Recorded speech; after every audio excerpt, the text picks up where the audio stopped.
Welcome back, you guys. How you all doing today? I'm EDFC. This is Blue Lines TV, and today I'm here to bring you guys another News Daily video. Now, for this video today, I'm going to be talking about potential departures and, of course, players called up to their international squads. In particular, with the players who are potentially going to leave, I'm going to speak about Jorginho and Arsenal links, and I'm going to be speaking about the future of Bakayoko and recent interest from Napoli. So we have a ton of things to break down, discuss and dive into. However, before I get into that, let me get the plugs out the way very quickly.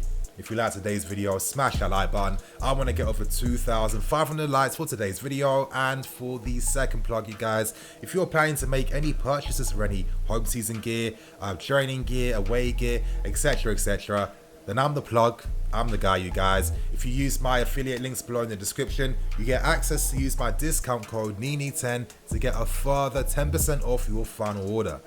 I'm telling you guys, I'm here to hook you up. So if you're planning on buying anything, you know where to go. So without wasting any more time, we start with the first story for today. And I want to speak about the recent developments in regards to Bakayoko's future. At this point in time, it seems like maybe Napoli are currently leading this race to sign Bakayoko. Now previously it seemed like Paris Saint-Germain were the club leading the race. It seemed like they were close to negotiating a final term to get this deal finalized. Paris Saint-Germain offered 3 million in a loan fee, as well as potentially 30 to 33 million euros as a buy option at the end of his loan spell. So why didn't this go through? What's taking so long? The reality is, some people at Paris Saint-Germain aren't fully sold on Bakayoko, especially for the price that they could potentially sign him for. It seems like Bakayoko is seen as more of a traditional defensive midfield player compared to the profile they actually need in their midfields to obviously help improve them. So his potential move to Paris Saint-Germain might fall through, but in its place, it seems like Napoli are currently leading the race. Now, we know that Bakayoko has worked previously under Napoli's current manager, Gennaro Gattuso, so there's really no surprise that Gattuso will look to, relight this interest and potentially get some business done. Now, we know that Napoli have sold Atlanta to Everton, and in a sense, they still need to find their replacement for him. They have money, and potentially Bakayoko could be the perfect solution they need. And to be honest, I'm hoping this deal finally goes through because, Bakayoko, he's been here for a very long time. Right now feels like the time to finally release Bakayoko and let him move on. Now, of course, hypothetically, is there an argument to be made that if we are in the market for a DM, maybe we should turn to Bakayoko and give him a go?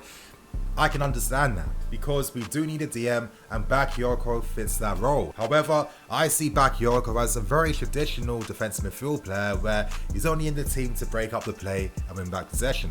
We need a DM in that position that can progress the ball, that can kickstart attacks, that can find people between the lines, speed up our play, and these are things that Bakayoko can't do.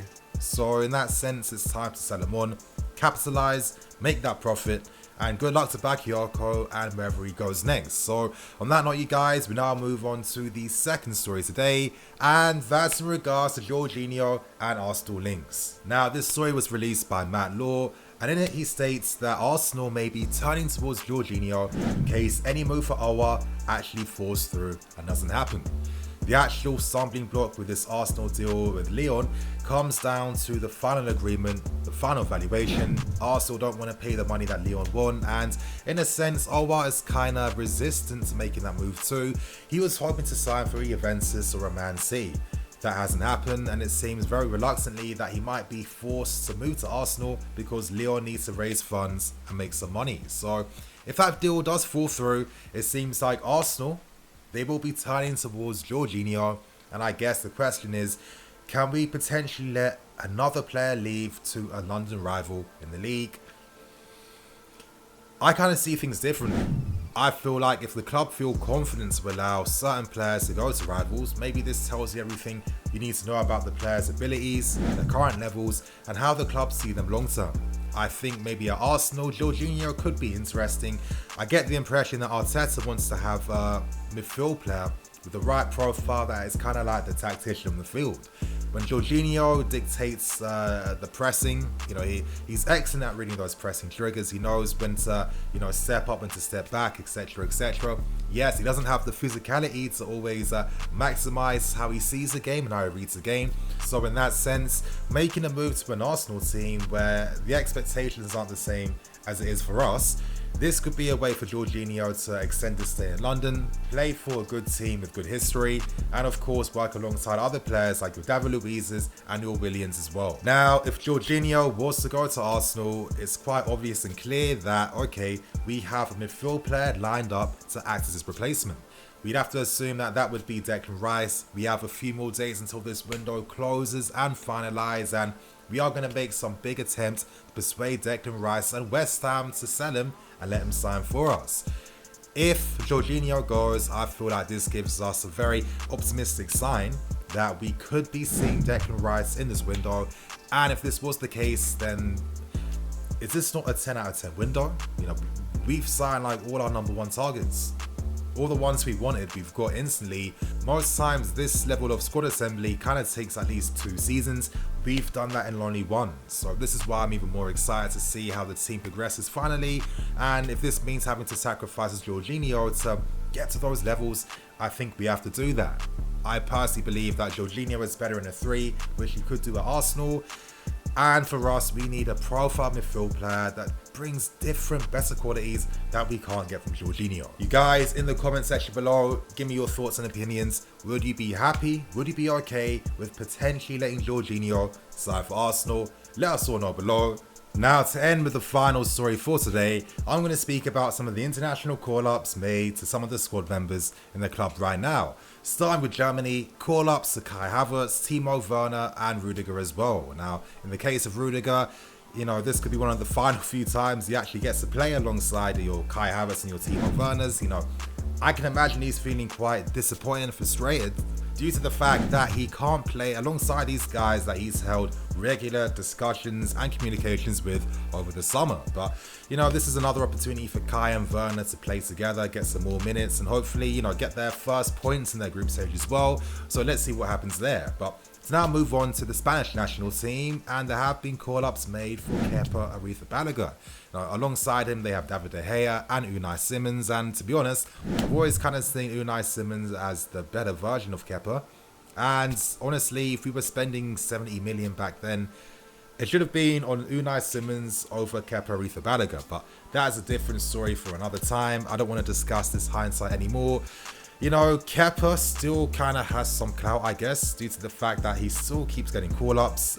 It's not like Spain don't have other great goalkeepers that they could call up instead. So hopefully this positive sign could lead towards Kepa finding some decent form at least for this season before we eventually sell him. Anyway, to now move on to the England national teams, and we saw some surprising omissions from the team, but we also saw some regular familiar people getting back into that squad. So for the 3 players called up to the first team, they are Tammy Abraham, Mason Mount and Ben Chilwell. So this is an opportunity for these guys to, work together even more, get their minutes up, get their fitness up, and hopefully cement their places in the final squad for the Euros for next summer. I'd love to see that. But with the national team, there were some surprise inclusions. Of course, Bakary Saka, we saw Harvey Barnes. I'm a bit surprised why Harvey Barnes is getting a call up and not Hudson-Odoi. But I get it. This is an opportunity to test out other players and see how they can work alongside the team, the tactics, etc., etc. I do get that, but I guess one thing that I'm a bit surprised by is why Reece James hasn't got his call up for the national team yet. He has to make it in the squad for the summer. I mean, Reece is one of the key players for us, so you can't be a key player for us and not play for England. I think it's that simple. The England under-21 national team, though, they look a lot more interesting and they look a lot more exciting.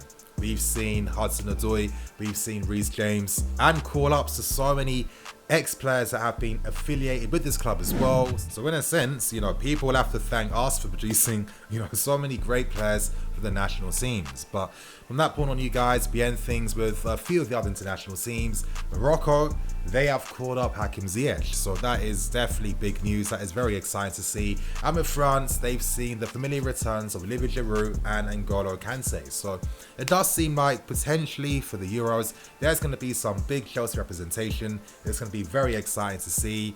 I hope these guys, of course, secure their places for the national teams, and of course are going to be fully fit to play as well. But to end this point, I'm going to pay close attention to how our players perform during international breaks. I think that this is a good opportunity to, see how their conditioning's going and see how they perform. There you guys, they were the 3 News Daily videos for today. I hope you guys enjoyed. Remember to like, comment and subscribe. And of course, the match preview for the Crystal Palace game is out now, so make sure you guys give that a watch. I'm Nini FC, this is Blue Lines TV. I'll catch you guys later with some more videos.